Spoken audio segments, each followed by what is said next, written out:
Gurius, இது நம்ம family. NASA உலகத்திலேயே richest and biggest space exploration அமைப்பு. அவங்க வந்து எக்கச்சக்க புதுமைகளை தொடர்ந்து படைச்சிட்டு வராங்க. அதே மாதிரி பல மிஷன்ஸ்க்கு அவங்க பயணியராகவும் இருந்திருக்காங்க.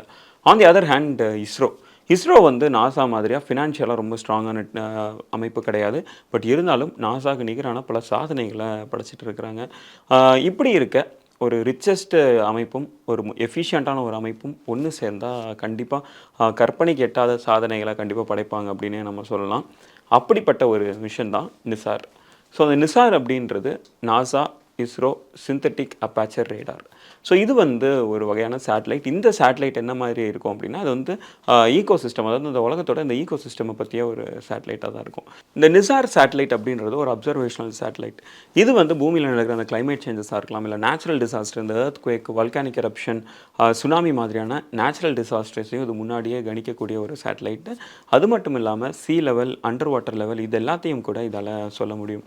அண்ட் இது மேலே பெரிய எதிர்பார்ப்பு இருக்குது. எதனால் அப்படின்னா, முன்னாடி சொன்ன மாதிரி ஒரு ரிச்சஸ்டான ஒரு அமைப்பும் மோஸ்ட் எஃபிஷியன்ட் அமைப்பும் ஒன்றா சேர்றதுனால இது மேலே மிகப்பெரிய எதிர்பார்ப்பு இருக்குது.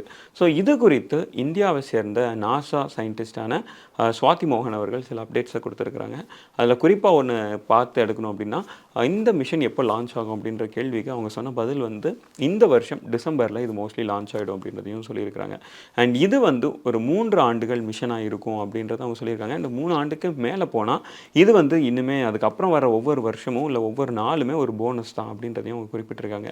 அதே மாதிரி இது வந்து பூமியை ஒரு 12 டேஸ்க்கு வந்து இது சுற்றி வந்து அதோட ரிப்போர்ட்டை வந்து அனுப்பும் அப்படின்றதையும் அவங்க குறிப்பிட்டிருக்காங்க. அது மட்டும் இல்லாமல் இந்த மிஷனில் ஒரு ஈக்குவல் கொலாபரேஷன் அப்படின்றத அவங்க குறிப்பிட்டிருக்காங்க. எதனால் அப்படின்னா, நாசா எந்த அளவுக்கு இன்புட்ஸ் கொடுக்குறாங்களோ அதே அளவுக்கு இஸ்ரோவும் இன்புட்ஸ் கொடுத்துருக்காங்க.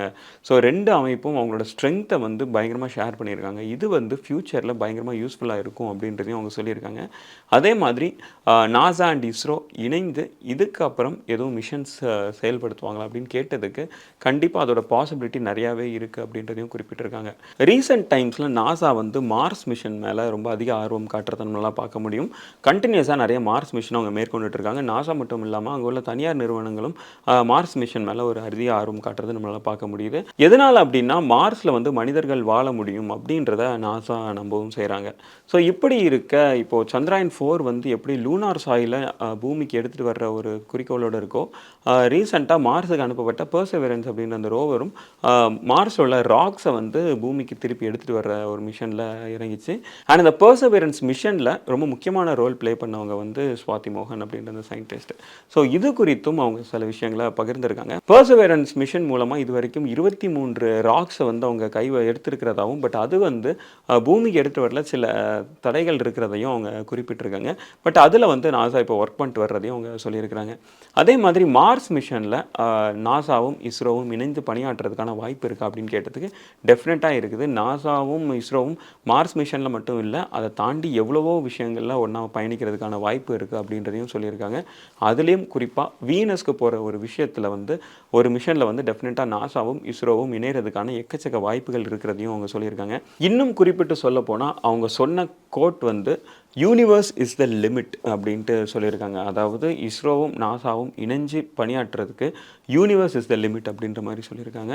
எந்த மாதிரியான மிஷன் நம்ம கற்பனை பண்ணாலும் அது எல்லாமே கை கூடுறதுக்கான வாய்ப்பு இருக்குது அப்படின்றதையும் அவங்க சொல்லியிருக்காங்க. ஸோ இவங்க 2 பேரும் இணைஞ்சு எந்த மாதிரியாக அதுக்கப்புறம் நகரப்போகுது அப்படின்றதையும் நம்ம பொறுத்து தான் பார்க்கணும். And at the same time Nisar satellite எந்த மாதிரியான பெர்ஃபார்மன்ஸ் கொடுக்க போகுது, அது எந்த அளவுக்கு ஒரு ரெவல்யூஷனரியான ஒரு மிஷனாக இருக்க போகுது அப்படின்றதையும் வெயிட் பண்ணி தான் பார்க்கணும். அன்புள்ள Gurius, இது நம்ம ஃபேமிலி.